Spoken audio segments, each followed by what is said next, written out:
Welcome to another episode of Comics and Sweet Tea. Uh, Guys, we got a big one for you. Got a really special guest. We're trying out some things on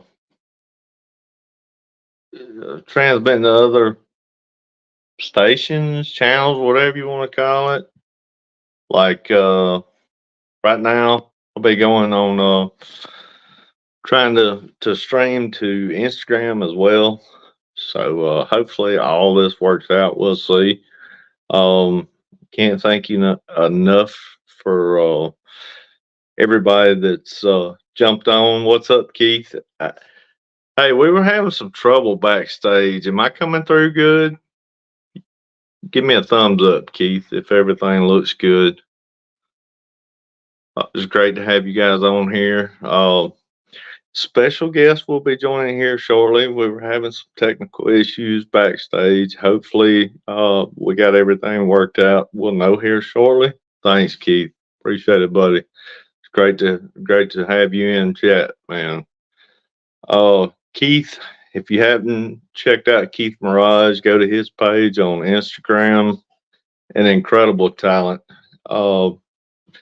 Can't say enough about Keith's work. He's absolutely incredible. He's got Skylights coming soon, which is his very own creator project. Check him out. You'll be glad you did. Give him a follow. Keith's just fucking awesome, too. I mean, what else can you say other than the cat's fucking awesome? Okay, so announcements.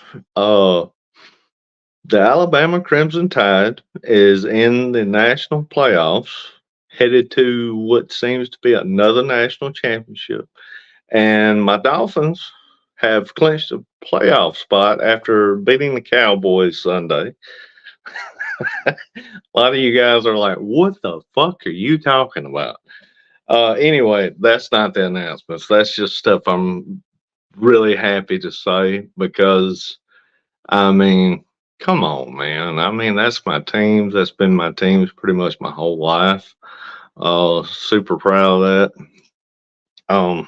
Yeah. Let me get my mystery guest in here and we'll lay some news on you guys. Let's see.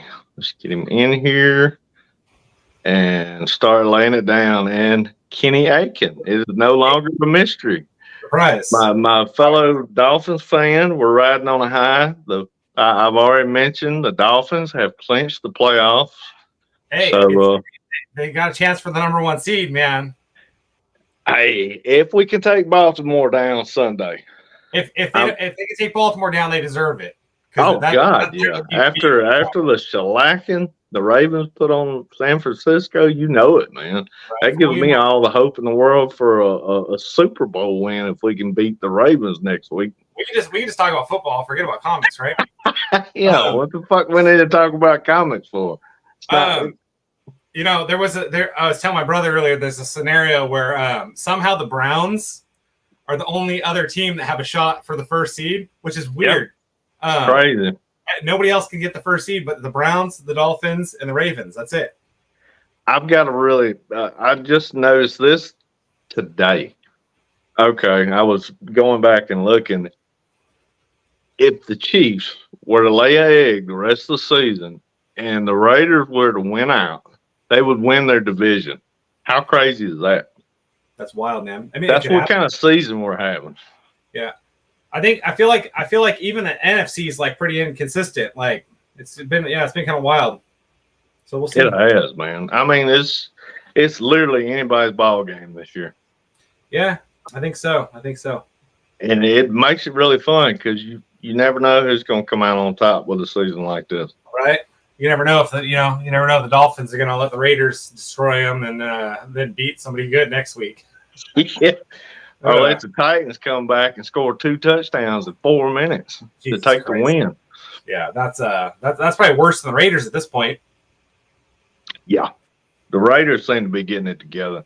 Yep. That their interim is making a statement to get that head coaching job. He's completely turned that team around. Just couple games. Yeah, we'll see how they do. I don't know. It feels like the organization from the top down is kind of their problem there. Yeah, definitely, definitely. Well, man, do you want to drop some news on these guys, or you want to just let them keep wondering? Yeah.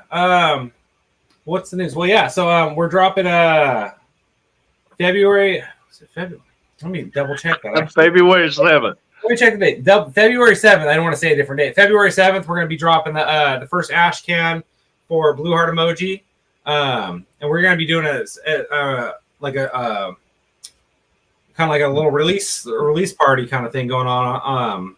Probably on Instagram, on here, right on YouTube, and yeah, we're going big. Yeah, I'm going to be doing so it's going to be the first ash can for the Blue Heart Emoji story. I haven't nailed in exactly how many pages I'm going to put in it, but I think I'm going to put 10. So I mean, it's going to be a little bit bigger of an ash can because I think for Kickstarter backers and stuff like that, I feel like I got to give you a little bit more, right?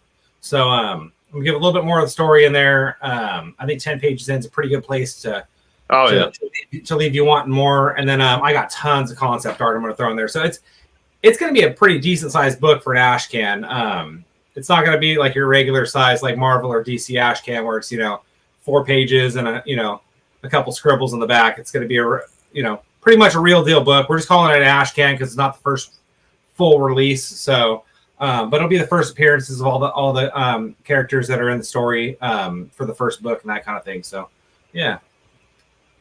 So he kind of numbed it down for y'all. Let me hype this thing for you. Okay, so me and Kenny are going to do a dual Kickstarter launch with his incredible book, Blue Heart Emojis, which is going to knock your fucking socks off. I've seen some of the concept work on this thing, and oh my God, that's all I can say. I don't want to ruin anything. I've been posting some stuff in my stories, and that just barely scratches the surface of what this man is doing with this new book. It's going to blow your fucking mind. So also you got End of Days, Chapter 4, the saga continues. The vampires are on the rise, doing 28 plus pages, art and story. Plus, if that wasn't enough, I've got Matt Martin coming back for 8 more pages of a bonus story to kind of put a nice little bow on the incredible masterpiece Ballad of the Damned that he did for the prequel for End of Days. So we're talking almost 40 pages of End of Days goodness, plus the magical and just incredible work of Kenny Aiken. He will be doing art on this project, not just the story, not just the colors. He is also lending his masterful talents to brush to bring forth this incredible character. And yeah, we're going to drop this bomb on you guys February 7th live and kick this whole party off. A month long of Kickstarter goodness. Also, Kenny, you've already got the pre-launch page up, right? Yep, I got it on here. Actually, I'll put the link in the thing here. So right, yeah, just pin it in chat. I will throw it in the description here in just a little bit. So the pre-launch page is up for both of these projects. That's not all, guys. That's not all. That's just scratching the surface of what we're going to do. We're going to do some dual promoting. Kenny's doing a cover for End of Days, which will be my Kickstarter exclusive for the End of Days 4 Kickstarter. I will be doing a cover of Blue Heart Emoji for this man right here. And hey, I'm doing sketch covers. Probably going to do some sketch cover giveaways. Probably, I'm going to work this out. I know the first backer, the 50th backer, and the 75th backer, and yes, I dare say the 100th backer, because I feel that confident in this thing, will get free sketch covers by this guy for you, plus the book. So you'll get whatever you buy, those backers will get an added free sketch cover just for jumping in, because I love you guys and you've made this possible and you continue to make it possible. And I can't thank you enough for putting up with my ass these last couple of years and allowing me to bring you this story. And I'm just super thrilled to have the opportunity to have an opportunity again to bring you this book, because I love you guys. You guys are awesome. And Kenny, I've met Kenny through all of this. All you guys are bringing magic together. Y'all are making magic happen. Without you guys, we wouldn't be sitting here right now. We wouldn't be talking about Apex. We wouldn't be talking about Blue Heart. We wouldn't be talking about End of Days. Let me throw this in there because Keith is hilarious. Wait, there's more. Yeah, there's more, Keith. There's always more. And probably we'll do, I'll tell you what, we'll do the same thing we did last time, but we'll go a little bigger. What I'll do for the physical backers as a stretch goal, once we reach a certain spot, yet to be determined, I will do the same thing we did on the last one. We will have a drawing out of the physical backers. I'll probably do it old school because I'm an old school kind of guy. Hell, I named my brand Old School, crying out loud. I will take the names of all these physical backers, just like I did last time, fold them up, put them in this wonderful Alabama hat right here, and draw these names, and these guys will get remarks. Free. Absolutely free. Just because you guys are fucking awesome. And yeah, so we got sketch covers, free. We got remarks, free. We got all kinds of free stuff. We got awesome artwork coming to you by this guy over here, bringing a Kickstarter exclusive cover. I'll be doing an exclusive cover for him, for Blue Heart. You get to see these two precious mugs February the 7th together again live, just to kick this whole thing off. I mean, what more could you guys ask for? And like he said, wait, there's more. I don't know how else I could top this. Kenny, do you got anything? I don't even need to talk. Like, I don't even need to say anything. You got it all. Well, that's cool. D said it's on his birthday. It's actually my brother's birthday too. Oh wow! Happy early birthday, D. My brother's birthday's on the 7th. My sister's birthday's on the 8th. So yeah, cool. My wife's is the 6th, so that's the trio. There we go, right there. Yeah. What else? What else can we say about that? Really? Man, we're giving them the cake, the icing, the 4-course meal. I'm going to get started on your cover maybe next week when I get back. We'll see. Me too. Just as soon as I get back from Orlando, I'm going to jump on it, and we'll have to show you guys. Maybe we'll show you something here in a couple of weeks. Maybe. Yeah, we'll probably do a little preview. We got about a little more than a month. Yeah. It's getting close. It is getting close. That's like right around the corner, you know? Like I feel like I just blinked and like December just went. Like, I know. Let's see. Oh, look what D got in. Oh yeah. If you order now, we'll send you Genshu steak knives. Genshu, my bad. It just kind of remind me of those I don't know over there, but like back here, like late at night, we used to get these guys who used to just sell knives and shit on TV, like in the middle of the night, like knives and swords, all this fucking crazy shit. It's kind of funny, actually. Kind of reminds me of that. Let's see. We got just a couple shout out to a couple guys on the Instagram live. We got Adam Matthew Smith. He says, how do you do the video playback thing on Insta Live? I thought you could only go live. Okay, so through StreamYard, just like you could do uh, a simultaneous cast on YouTube and let's see, I think it was Facebook, and there was one more. Well, now they have given the option, Adam, to do it on Insta as well. They just started this option, and you have to have the business account on Instagram to actually do it, and just Google how to do it, and it'll take you right through it. It's about a minute video.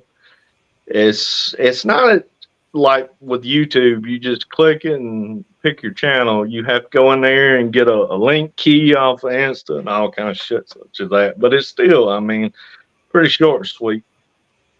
Takes just a couple minutes. And yeah, Facebook one. Yeah, I got a Facebook one.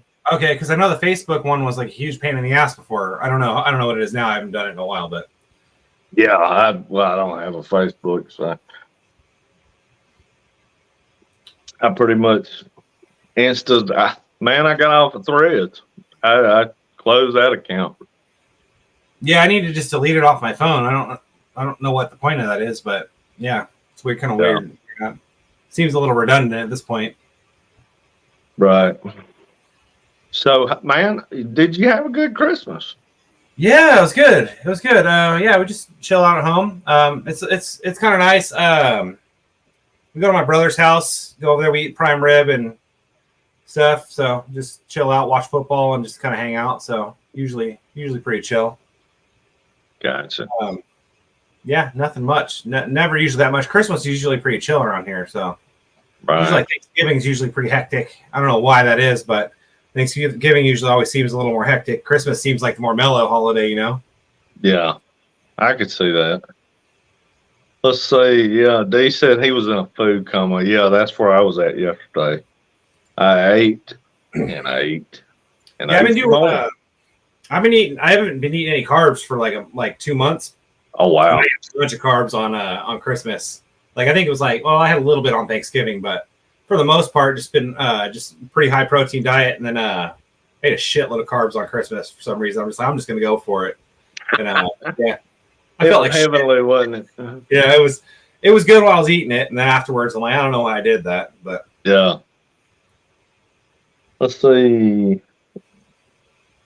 Heard you like Instagram, so okay. So Keith's on, I guess, Insta too. He said, "Heard you like Instagram, so we put a Twitter in your Instagram." Okay, don't know what that means, but sure. Let's see. D said, "Fire in the hole." Okay. So, did you guys have an awesome Christmas? You know, happy late Christmas to everybody. Most of the people that were close to me know where I was at, and but I got home yesterday and had Christmas with my family. Had a late Christmas. It was awesome. My grandbaby, she's a joy, just a complete joy. My kids are grown, which they're still. I love them dearly. I miss them being little. You know, it's something about having a little one around during the holidays. It just, man, it puts a big old smile on your face when they go to opening presents. They don't care. You know, they have more fun playing with the boxes and stuff like that than pretty much the toys. And I mean, how can that not put a smile on your face? Yeah, it seems like you get a lot more unexpected things happening when they're littler. Oh yeah, reaction and everything's like I think maybe it's because you got them figured out, so it's a little more predictable. I think when they're a little older, and then they become adults and you buy them tires and shit for their car and they don't even care. Yeah, like, oh, thanks, Dad, appreciate it. Really need those tires. Yep. Which, I mean, realistically, is like kind of a better gift than anything else, anyways, right? Like, who likes buying tires, right? Yeah. Wish somebody get me some tires. Shit. I know, right? Yeah.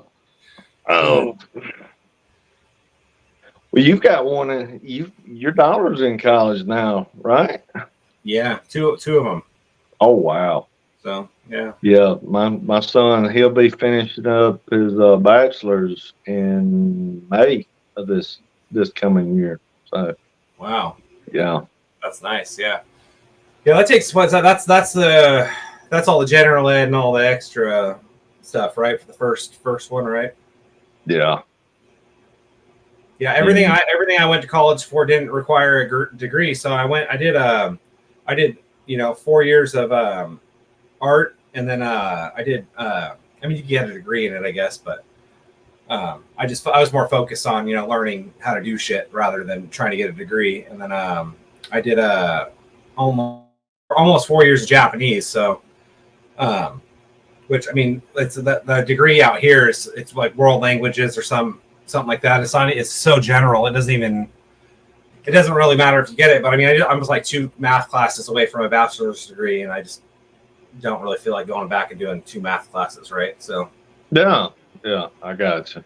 Yeah, my son, he showed me some of his math um, years ago. This was like his senior year, and it looked like fucking Greek to me. So I was like, yeah, you're beyond my knowledge. I think he was beyond my knowledge as junior year of high school. I had to start back pretty low because it'd been so long since I'd actually done any school math stuff. I had to start way back at like high school stuff to just kind of get back into it. And Right. It was kind of rough actually because so a lot of that stuff I'm like I haven't seen this in forever, so it's pretty tough. And then I didn't take the other ones after that. Yeah, D says his kids are 12 and 9. They're growing up so fast. Yeah, dude, you'll blink and they'll literally be in college. That's the age of my youngest ones, 12 and 9.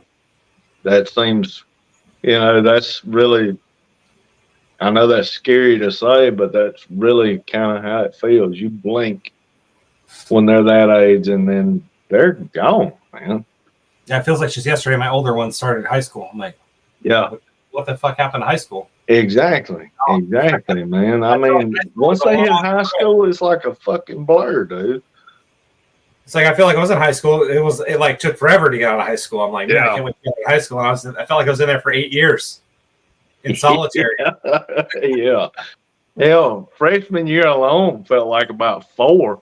Oh, I know. Yeah, it was rough.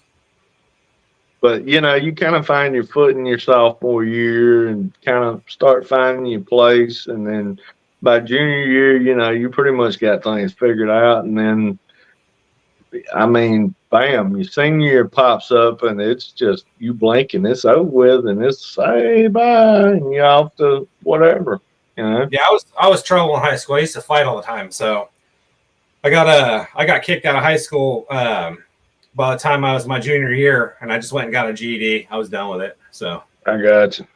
Yeah. Fun times. Yeah. And see, Kenny, you just don't seem like that guy, man. You seem like the guy that just happy-go-lucky, Oh yeah, you never started them, did you? They always found you. No, man, I was small. I was a little guy in high school. I was probably about my freshman year. I wrestled at freestyle wrestling. I was 103 pounds in my freshman year, and I used to just get people talking shit to me all the time. I didn't take it, so I just go and fight, Didn't always win, but still always fighting. So then it was like the end of my. Might not have got the turkey, but you got a turkey sandwich, or you got a drumstick, you got something out of the deal. Yeah. Broke a couple broken noses and all that fun stuff. Those suck. Yeah, so after my sophomore year, they just said, hey, you got to go to the other school, and I'm like, I don't really want to go to that other one, so I'm just gonna, I went to the Job Corps for 6 months, got a GED, and came home. I was like, I'm not doing this shit. Should have done something cool after I did that, but I just did, regular teenager shit, So for the remainder of the time, instead of I could have gone to college or whatever early, but didn't. Just went and screwed around, Wow. So yeah, I mean, through high school, I I loved high school. I did. I had my share of fights too. You know, every kid goes through that, but you know, I never started them. I was just one of those guys. You know, it just always found me.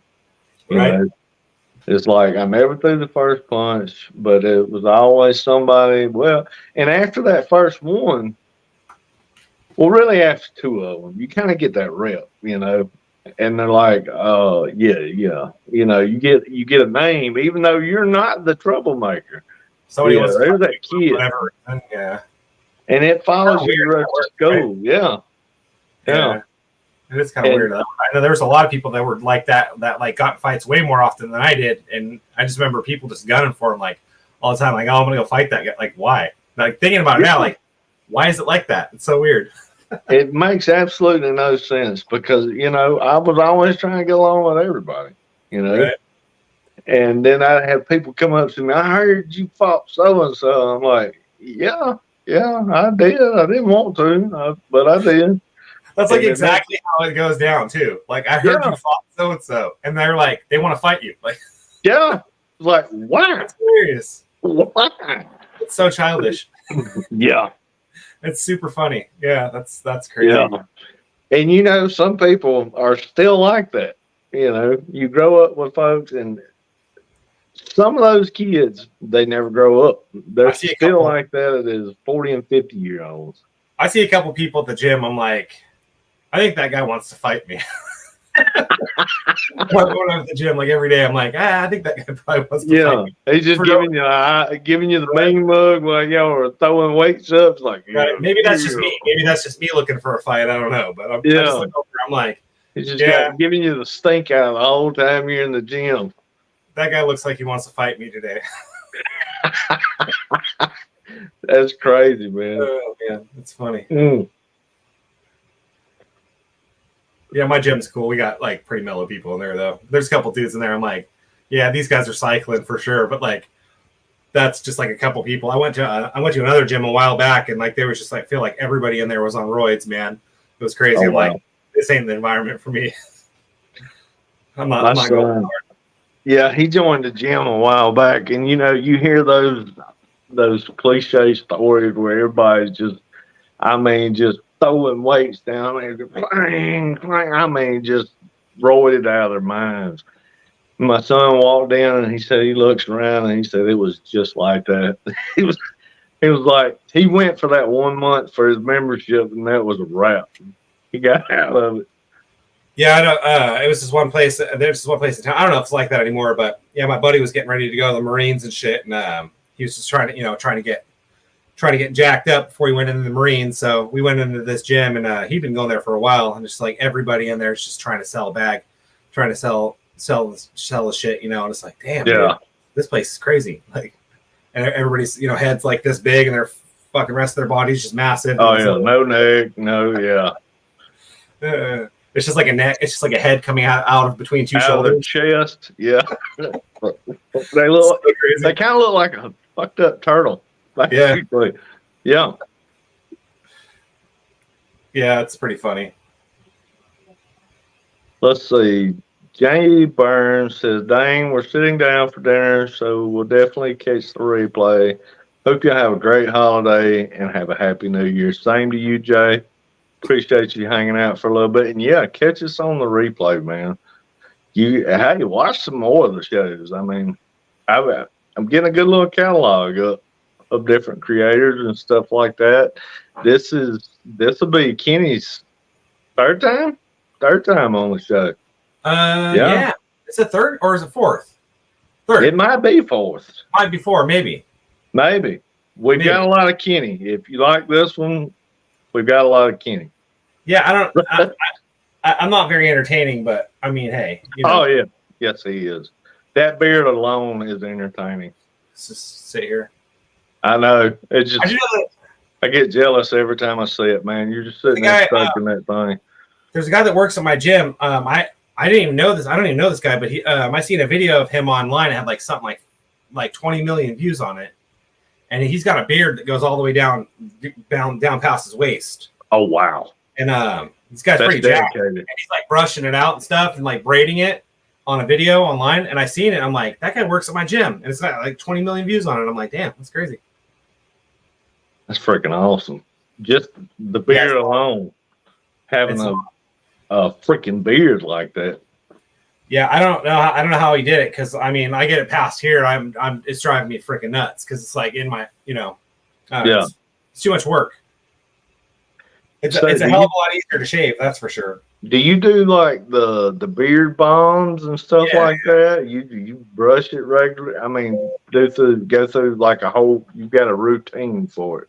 Yeah, you gotta put stuff in it, because it just sucks the moisture out of your face. So like, if I don't put oil in it, it's just like my face is so dry, it just scratch. It gets all scratchy and it starts, bleeding and get all gross and stuff. So yeah, you gotta put stuff in it. I'm trying to see if I can find. I don't think I have. I've been sharing all kinds of stuff for this thing for forever. I don't think I have anything new, other than like pages. Currently right now I'm working on pages for the book. So, like I said, I think I'm gonna do 10 pages, 10-page ash can, and that's a good number. I mean, that's a solid ash can, man. I think most folks 3 or 4 tops. Yeah, maybe. Is it really that small? Huh. Okay, well, 10 is good. I think 10 is good. Yeah, I do too. That gives them a good taste, and that a good jumping on point, and I think 10's solid. I think that's about half the book. Let me see here. I got.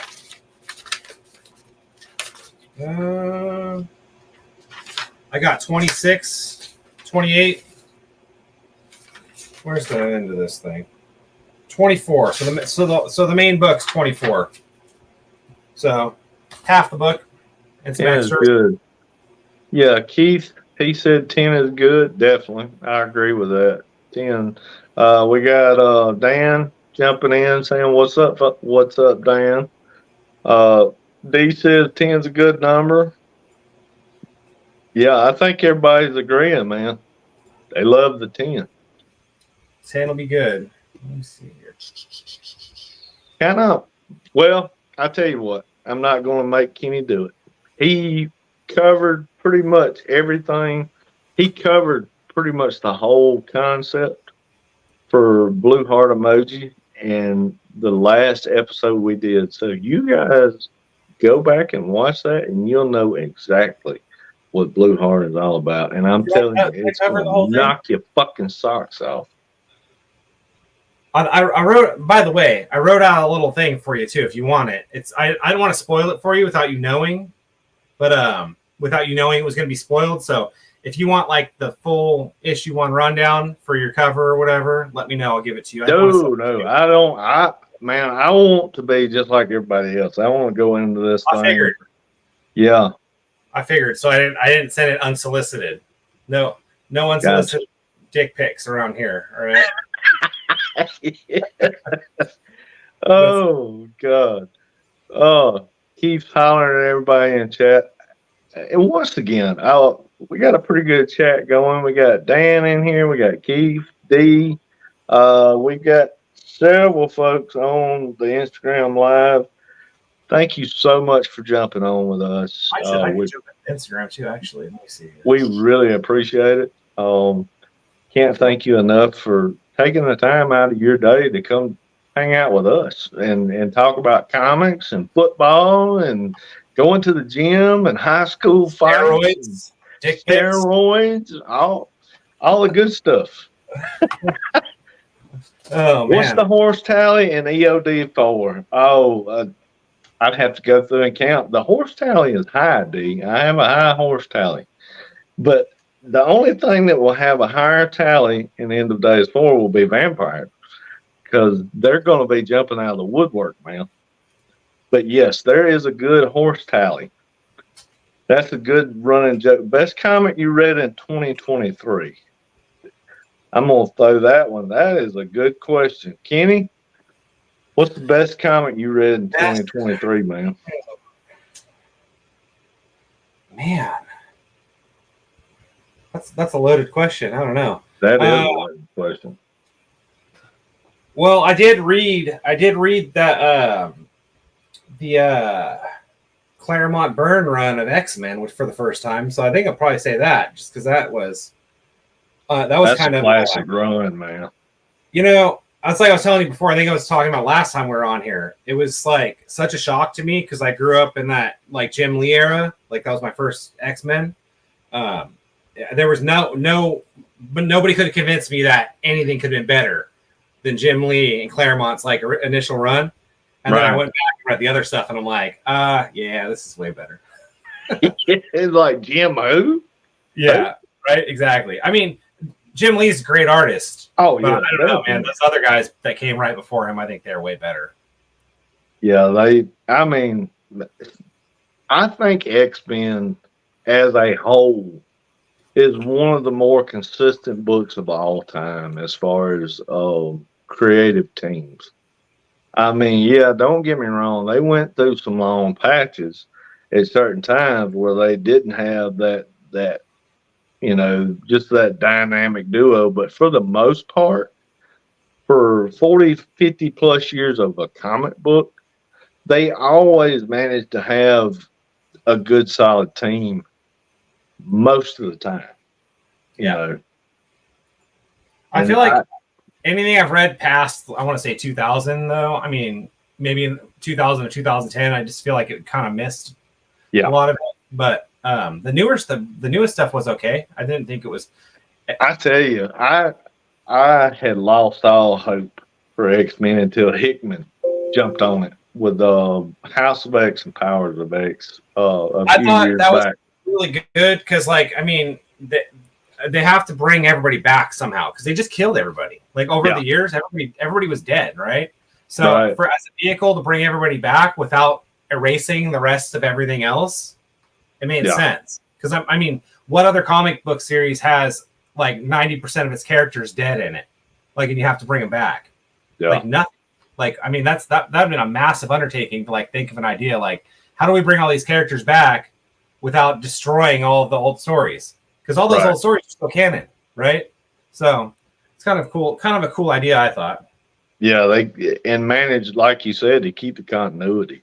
It was really cool what Hickman did, what he was able to do with those books, and to bring on.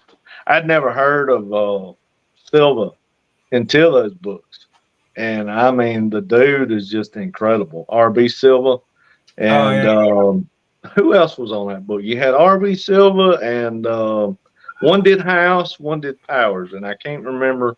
I remember Silva. Pepe Larraz, what's his name? And then was it Pepe Larraz? I think you're right. I think it was Pepe Larraz. Yeah, Marte Gracie did the colors on. I think it was on Powers of X. I think it was.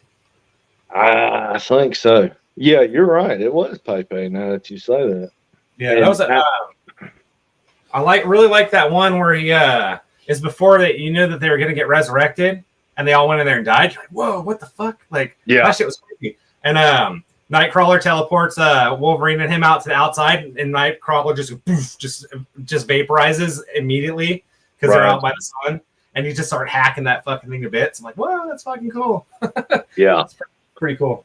The art too, man. I mean, both of those guys have a very similar style, and God, the visuals, along with the story that Hickman was telling, was just.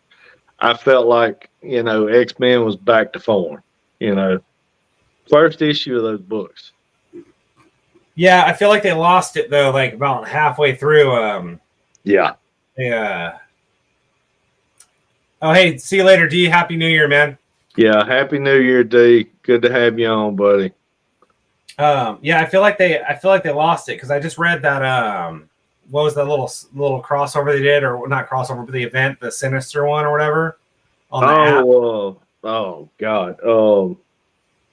I want to say House of Sinister, but that don't sound right. I read something. Yeah, it was something sinister. It was I didn't like it. I don't know. It felt kind of meh. I don't know. I don't know how to really explain it. And see that actually. They started putting that together all the way back in House and Powers. They were already starting to drop little nuggets about that Sinister thing. You know, they were already starting to build that story.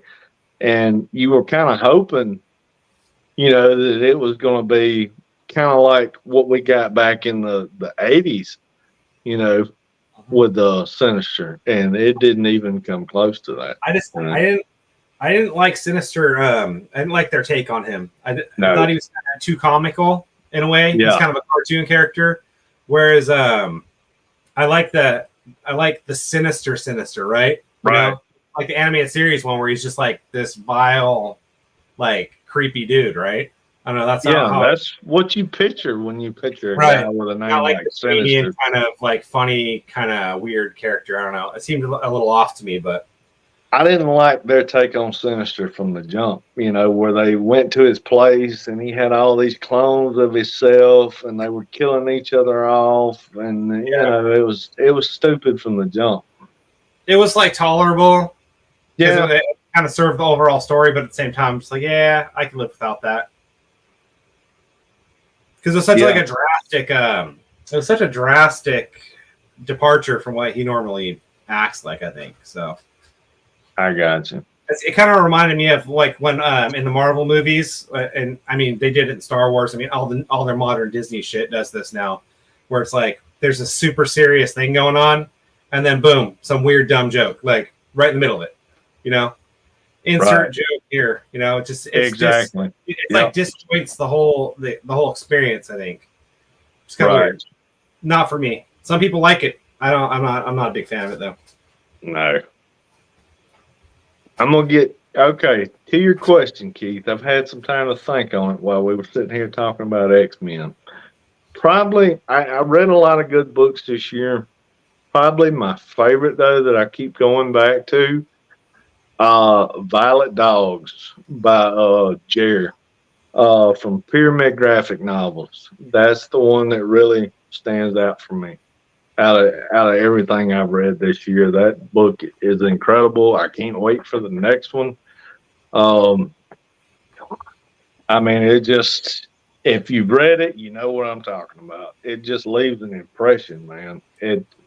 It's like somebody dropping a damn cinder block on your head. And you come to. It is Violent Dogs.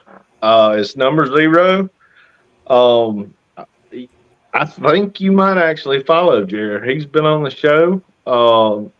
He was on the show maybe 4 weeks ago, maybe a little longer. I'll send you stuff when we get off here, but definitely need to check that book out, man. He's got Night War coming out sometime this year. If it's anything like Violent Dogs, oh my God. You know, because that book is fucking incredible.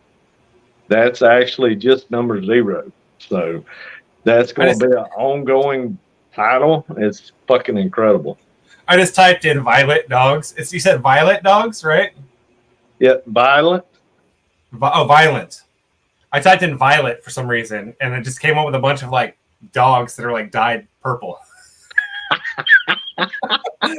Yeah, not violet like the color violet, like violent, like I'm gonna violently kill you. That's funny as hell, dude. God bless. Purple dogs. I mean, literally purple dogs, dude. That's funny. Yeah, I love the internet, man. I know, right? Oh God. That's funny. Yeah, I'll check that out. Yeah. Violently kill you. Yeah, there you go. Keith's got violently. That's funny. I knew I was spelling it wrong. I was just like, what the hell am I writing over here? And then it popped up. I'm like, oh, okay, that's weird. I tell you, a book. I'm just trying to think. Oh, while we're on books, you guys need to go to this man's website because these are now available. Yeah, I don't have a website yet, but I will sell them to people who need them. Yes, go to his Instagram. He has copies to sell, and they are incredible. I mean, look at that. Look at that. I'm so happy with the way that came out. That came out That, so good. man, dude, this is a beautiful trade, man. And yes, hardback. He has soft covers too, though. But Yeah, I'm telling you, this is one you need right here. Get the hardcover. I think I have a couple of these holographic ones still. These are shiny. It's kind of hard to see on the camera, but oh, you can see it. Yeah, should you? And, I got a couple of these regular ones too. These ones right here. These ones don't have the these ones don't have all the extra stuff in the back. So these ones are just the book. Where's the camera? So these ones are just the book, and then it just ends, right? And then these holographic ones and the hardcovers have some like old concept stuff that we did. Yeah. I loved all that stuff, man. Like most of this stuff that I just drew, I mean, these were just like doodles and shit. I was just like, what the hell was that? Oh, these are just like doodles and stuff that I was just doing, you know, in my sketchbook. I realized after about 2 years after I started making Apex that I had been drawing this character like for probably almost 20 years. So I used to draw this character. I didn't even realize it when I made Apex, but I used to draw this character I called RoboHawk. And he was like this, he was kind of like this cyborg bird, but it was only his head. And he just smoked cigars and he had like a robot eye, but he had like the same like head shape and everything as Apex. And then when I made Apex, it was like the same thing, but like without the cigar and shit. And I didn't realize it at the time. And then like a couple of years later, I was looking through my book and stuff. I'm like, oh shit, I used to draw this guy all the time. It just, he was never, you know, he's just like way less hardcore now. I guess maybe, I don't know, maybe more hardcore because he like cuts shit in half with swords, but yeah, definitely get this one. It's basically a director's cut, like Kenny was saying. You got all kind of concept art and goodness in there, just all kinds of stuff. Yeah, if anybody wants one, just hit me up on Instagram and I'll get you a PayPal link. It's my temporary solution until I get my website back up. So this guy's working out his thumbnails through there and kind of story notes, just all kind of goodness. But yeah, definitely get with Kenny and pick that up. There was so much stuff I had to cut. I had so much more stuff that I wanted to put in there. I couldn't fit it all. And then after I submitted it, I even found another like flash drive with like more stuff on it. So one of these days I'm just gonna have to like put it all in just like one book maybe, and just like have one massive kind of director's cut. Yeah, it's kind of crazy because you see this stuff like when you're making it as you go, you don't even think about any of this shit, right? And then you go back again, you're like, whoa, like this has changed significantly since I started. Like not only did that change, but like my drawing style changed, like everything changed. And then here we are, right? So I just did a Darth Maul commission for a friend, and I sold one that I painted in 2018, and the 2018 one doesn't even look good, like compared to the new one. The new one's just so much better. I like my painting skills have just gone up so much over the last 5 years. I'm like, wow, how did I even sell that one? It looks like shit, in my opinion. No, hell no, man. I've seen both of them. Both of them fucking rock. Now, I will say the latest one was better. It was fucking awesome, man. I mean, it's literally, it's both of them were incredible. But that last one, oh man, God bless, dude. Yeah, so I'm pretty good at not comparing my art to other people's, because I know that's just the road to depression, right? Yeah, definitely. But I look at some of my old shit and I'm like, man, that's fucking garbage. You know, I'm so glad to hear that I'm not the only one that does that. You know, I'll be going through old stuff and I'm like, why do I fucking keep this? I think the thing that's cool about it, though, is that you go, I've grown, right? I'm fucking better now. It's your meter, you know. You can go back and say, yes, I did this piece of shit, but I'm so much better now. It's like a barometer for your work. Better pieces of shit now. Yeah, I'm making frosty, sprinkled covered pieces of shit now. Right? Yeah. We were making dog shit before, now we're making dog shit talk. Yeah, exactly. But we're making better dog shit now. Right. No, Exactly. nothing this man does is dog shit. Don't let him Oh, lie to you. It's not dog shit. He gets up and pisses excellence and shit right. goes. Get out of So, here. You're too much, man. oh, but yeah, man, I was looking through some of my stuff a while back, and I was just, just blown away. And it's just people say, "Well, I don't know my style," and I don't know how you can't do that. You know, if you put in the work and you put in the time, your style finds you. You You know what? know, The people I think that are best artists are the people that can draw on any style. Like, I mean, yeah, I've seen guys. exactly, He's like, this is how Jim Lee draws, and he draws like Jim Lee. And then he's right, like, this is how fucking Todd McFarlane draws, and draws like Todd McFarlane. right, This is how fucking such and such person draws, and they just like it's perfect. Like they just do it all. yeah, Um, absolute mastery. Like it's of like everything. I'm like, I look at Jim Lee shit. I'm like, okay, I'll try and draw like Jim Lee. And I mean, some of the similarities you could probably get there, if I try. But yeah. I don't know. Maybe it's I just don't care to draw like him, so it doesn't, I'd never put that kind of time and effort into it. But if I studied it, I think I could probably figure out stuff like that, right? I think maybe, maybe. I got you. Yeah, man. I don't know. I used to try so hard. I would sit and study gym stuff for hours, man. And now I'm just, I want to do my own thing. I look at it and got all the respect in the world for the man, but he's got his thing, I got mine. That's just the way I look at it, I love the way you draw your shit, man. It looks good. I appreciate it, dude. I like it. It's good. Yeah, it took me a while to get to that place artistically, but I think it happens to all of us if we do it long enough. It just gets to where everything you put the time in and all the hard work you put in, and it just me and Keith Mirage was talking about this a while back. It all just clicks. It's the weirdest thing, but you feel it when it happens. Right. Yeah, I know what you're talking about. I don't know exactly what it is, but I do know. Yeah, I don't know what you call it either, but I mean it's a wonderful feeling, and it happens, and it happens when you least expect it. It's just like bam, and then you're like I don't know, it's like you're on a whole nother level, man. Sometimes I feel like I go slip back in that other position though. Every once in a while, I'm like, what the fuck is this?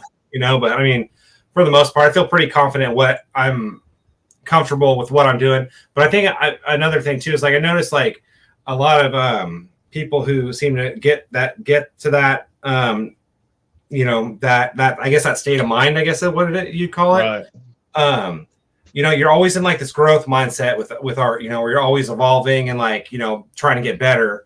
Because I know people who haven't changed their art, like nothing's changed about it for a long time, Yeah. And some people they're okay with that. But some people, they never really got that those fundamental skills down, and then they're still creating the same not good stuff over and over again, and they're frustrated and having a hard time with it. It's all about growing, man. Growing and being good. It is. I mean, Growing is good. honestly, I think your style ought to constantly evolve. I don't think your work should always look the same. If you're continuously working, just like you were talking about the paintings a while ago, the difference between the 18 and the now. I mean, that's what you say it yourself, growing. We're all supposed to grow. I mean, that's what art is growth. And you I don't know exactly what it is what you tap into with your art. Everybody has their own thing. It's like a zen place for me, man. I mean, I get in the zone. When I'm working a page, I just zone out, and everything else just literally just fades away. It's I the think for weirdest me, thing. it's at least for the painting thing. And maybe I guess it is for like drawing too. it's just the way I interpret it, what I'm seeing. Because usually if I'm using a reference or something like that, like, I really like struggle to go, okay, well, what is my interpretation of this mark here, right? And how am I going to do that? And I think with the older painting, I really was struggling to figure out how would I approach this, right? Because you're kind of like solving problems in your head, right? Yeah, you're looking for a way into it. Yeah. How am I going to use this tool to make this, or what tool am I going to use to make this mark? Right. And how am I going to make this mark? And I still work it out.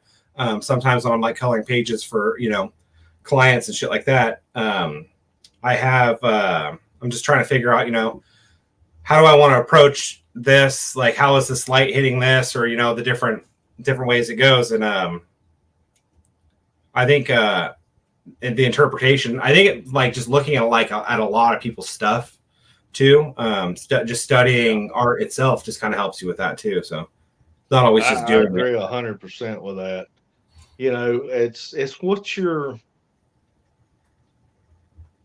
what you allow yourself to absorb, I think, a lot, not just from nature, but like you were talking about, looking at other people's work. It's what's in front of you, and you kind of take the best things that work for you and leave the rest. Your style becomes a hodgepodge of so many different things, and these little techniques that maybe you like that this one artist did, and the way this one artist uses light, or the way you studied this, and you put it all together, and it becomes your thing that nobody else does, and it's yours.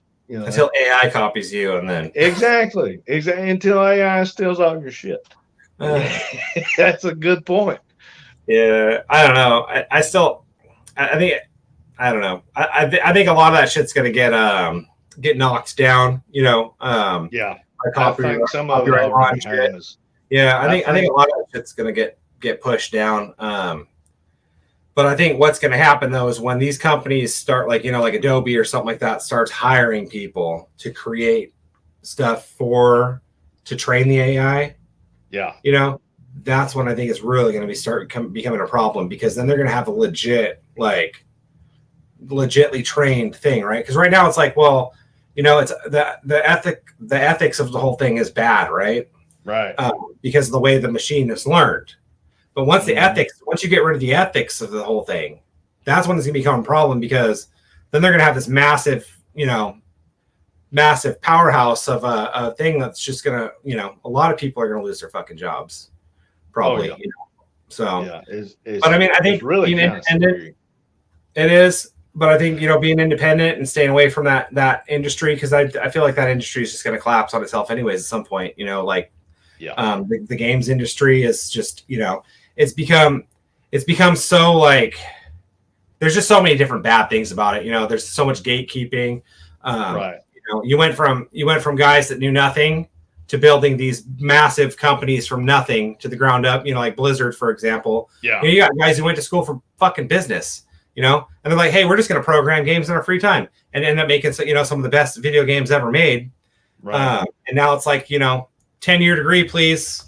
All this shit, and it's like eventually it nothing good can come of that. No, I think especially when you got people like they don't even care about the craft anymore. It's just about getting going. It's all about this, man. Yeah, it's all about that. It's sad, but it's true, man. At the end of the day, with these guys, it's all about where they can cut costs and how they can put more dollars in their pocket. And if that means cutting out artists and going to AI, they're going to do it. Yeah. Yeah, I mean, I feel the same way about video games as I do about comics. I mean, I really don't spend that much money on games that are, made by the big companies. I mean, obviously there's some of them that you got to play them, right? But, right. Most of the time it's like, if I can buy a smaller indie game, most of the time they're funner. You buy them, they're complete games. They're not trying to sell you a bunch of shit afterwards, which is so annoying. So it's always like most of the time like a better experience, to support those smaller game companies. Same with comics. I don't buy any comics from Marvel or DC anymore. I have the Marvel app. I usually just use that for reading back issues. Right. But I think I want to start collecting the like the omnibuses and shit, because I think that it'd just be better to read them that way, probably, than have the app. Yeah. Then you own them forever, right? You buy it, you own it forever. You never know when Amazon might say "fuck you" and cut your shit off. No matter how many books you got. Yeah. They just had those people that had all those movies and shit on their PlayStation accounts, and they're like, "Hey, oh yeah, man, you can't download these no more. You can't watch them no more. Like, they're gone. Nope. Forget it." I mean, they paid for them, like, outright. They said you own these, and then they don't own them. I don't see how that's not stealing. This is the way I think it needs to happen. Is like, if you buy something digitally, you should have the right to download that at least and keep it, right? Yeah. So you have like some kind of physical copy of it where it's been distributed to you, and that's yours now, right? And then you could play that from on any device or whatever you have. Like, you download it on a flash drive or anything like that. The way the digital distribution is right now, I can't believe nobody's gone in and said, "Hey, this is not good." I mean, we're finding that out now, right? That's not good. I mean, so far, like, I think they've closed a couple PlayStation storefronts from like the older systems, and Nintendo closed a couple too, where you can still download your stuff for the time being, but eventually you won't be able to. Which is why, I mean, you either become okay with piracy or buy physical goods. Right now, that's probably your best bet. I don't condone piracy, by the way. Pirate's bad. Yeah. Don't be a pirate. Don't be a pirate. Don't be a pirate. Arr. Don't be a pirate. But yeah, I know what you mean, man. I mean, it's kind of scary. All those people bought those things and they don't even have access to it anymore. It's just like they said, we took your money, now you don't have your stuff. Yeah, I've been doing so one exception, I think, to that rule, for me at least anyways, I've been back in people's digital books lately. Yeah. And only because, like, I know, like, a lot of times I'm back in other people's comics and shit to, support the creator and that kind of thing. And so for two reasons, because I have a giant fucking pile of Kickstarters over there on that wall, massive fucking pile that I've read all of them, but I gotta find a place to store them now. So there's that, and then the digital also. I think it helps the creator more, because I know, like, when I get a digital backer, I feel like it'd be better for somebody to have a physical book, but at the same time, like, it costs me less to get them that product. Exactly. You know what I mean? So it's more support in that way. Financially, for somebody to back digitally. Would I rather somebody get the physical one? Of course. I think that's like the best way to get it, Yeah. That's the best product in my opinion. But if you get it digitally, and that's how I've been doing it. It's like, I'll go, okay, I'll buy a digital book, because then they don't have to send me anything.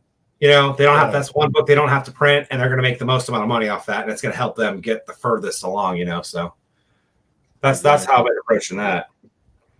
But movies, always buy physical movies. I always buy physical video games, if I can, if it's available. Right.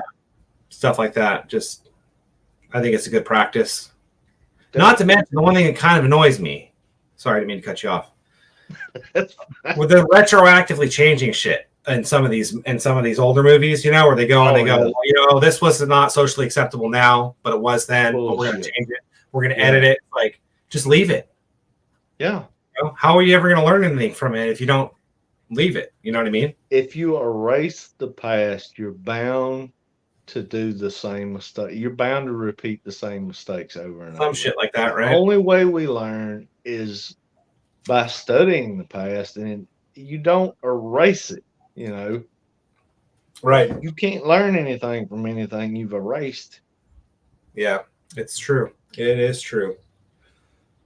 So yeah, I gotta. So I'm gonna do your cover. I'm gonna start your cover next week, I think. So by next week, that means probably the week after, because I'm terrible. I'm terrible at time management. I gotta.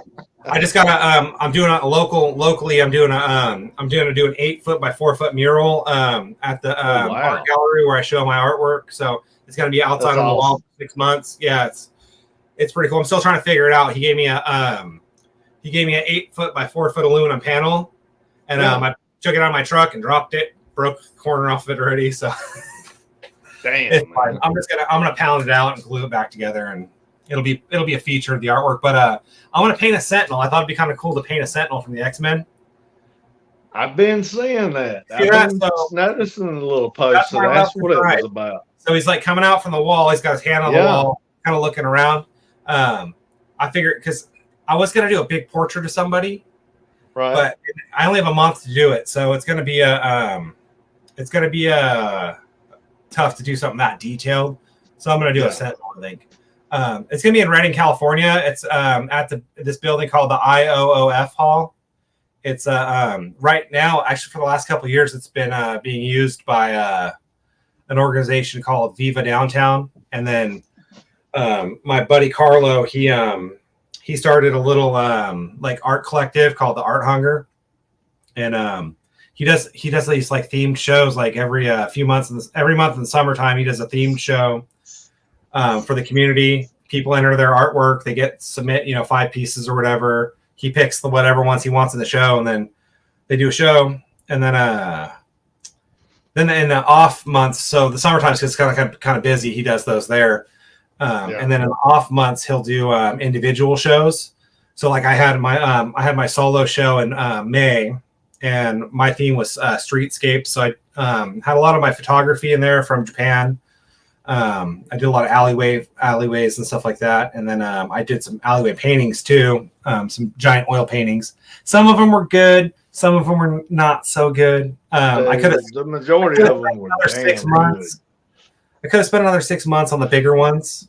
The smaller ones, the smaller and slightly larger ones came out a little bit better. But I did a massive 6 foot by 4 foot one, and I probably could have spent another 6 months on that thing and still not got as much detail into it as I wanted to. So that was kind of my last size. Not trying to interrupt, but something that size when you're painting it, how many hours ballpark do you think you have into something like that? So the one that I put in the show, I've spent probably about 45, 50 hours on that one. Wow. And I probably could have put at least 3 times as much time into that and to get to where I wanted. Yeah, it was pretty big, and it was a cold. I did them in March, so I started like February, March, and it was unseasonably cold. And I can't, like, my studio in here is way too small to have that kind of oil painting going on in here. So I had I screwed all my canvases to the wall on the side of the house under the covering, and I painted outside, for probably every day. I was out there for 6 to 8 hours a day, working on those things, and it was ass. Yeah. So, so I probably could have spent another 6 months on that one at least. It was a big one with the vending machine on it. You've probably seen it. It looks cool from far away. When you get close to it, it's like, it kind of. So we put it on the wall, like way up where people just kind of stand far back from it. So it looked okay, but we could have done. I could have done a better job on that one. I might go back into it later. I don't know. We'll see. He's so humble. He really is. The dude's an incredible artist. He's saying, "Oh, it's okay." It was fucking awesome. Thank you. I appreciate it. So that was my lesson painting, though. So that's what I was saying about the Sentinel. So with the Sentinel thing, it's a big ass piece. So I'm gonna do like kind of. I don't want to do a pop art thing because pop art annoys me, but it's gonna be like an animated series style Sentinel coming out of the wall. It might be a cool piece for people to come by and take a picture next to or something like that. That kind of thing. So something like that. Try not to spend too much time on it because I don't want to be stressed out about it. But I have to clean my garage out next week, so I have a place to screw the panel to the wall because it's aluminum panel, so it's kind of wobbly. Right. So either lay it flat on the floor and work it that way, or put it up on the wall and do it that way. So I got you. We'll see how it goes. I shouldn't be too hard. I think I got the main work done where I figure out what I'm going to paint. So right. Okay. So anybody that lives in that area, be sure and check out the art show. If I lived over there, I would be there, Kenny. I'm telling you. I love what you do. I know you would be. I know. I think you would be. You'd be there. When are you doing a fan expo? By the way, have you already done that? No, that's coming up. Actually, that is January 5th to the 7th.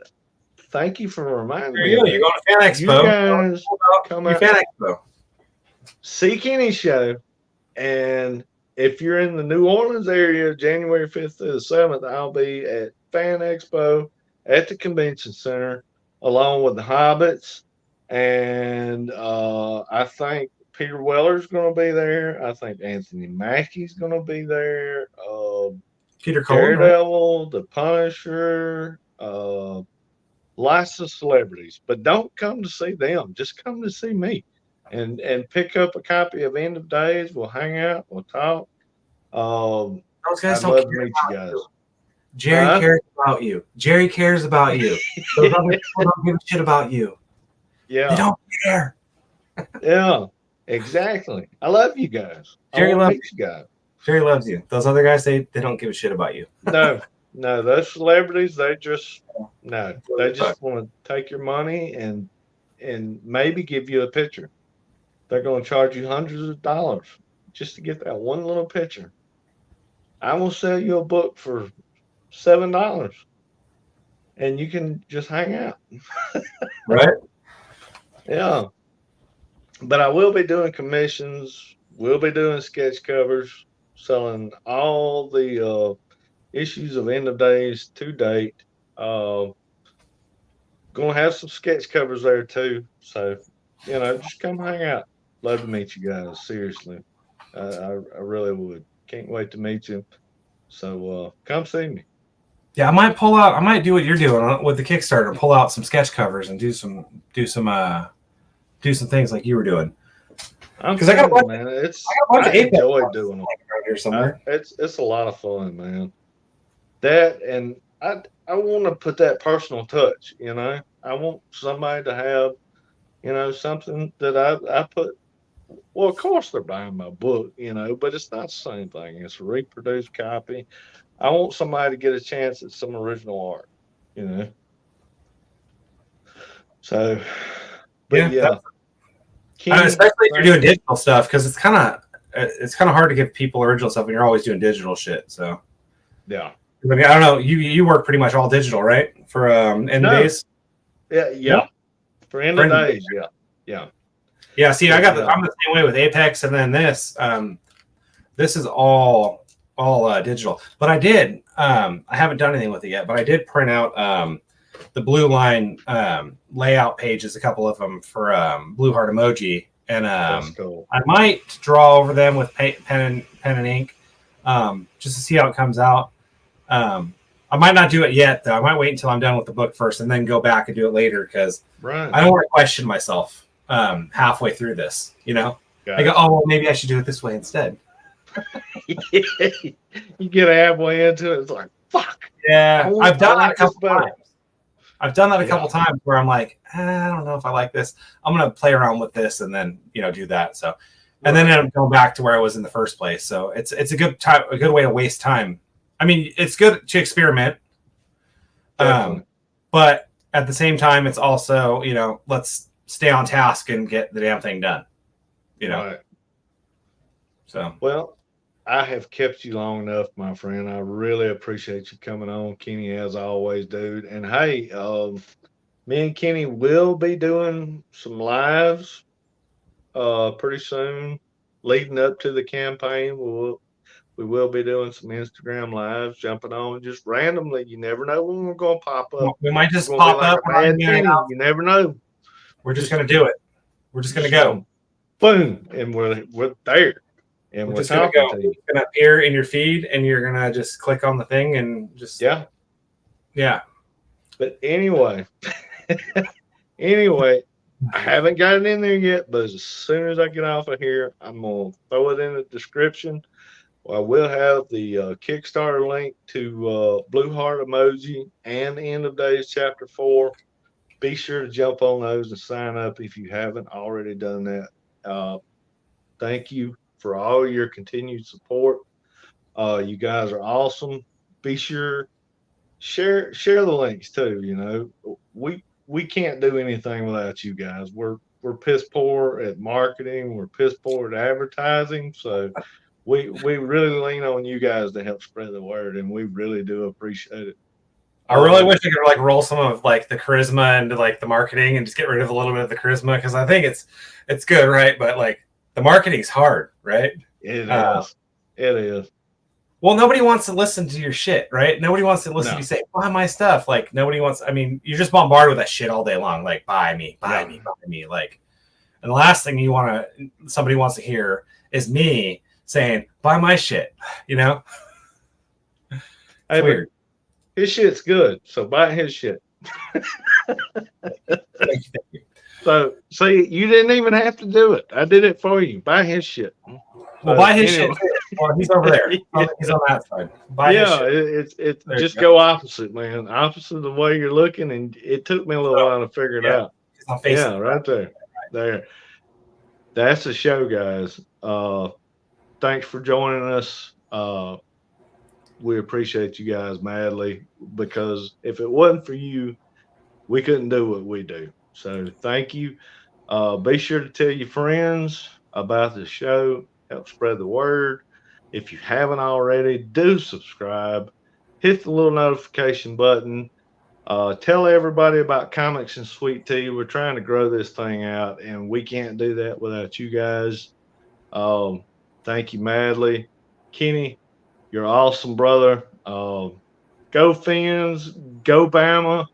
We're going to rip this thing up this football season. So you guys are awesome. Stay awesome. Peace. Until next week, that's the show. Take it easy, guys. See ya. See ya.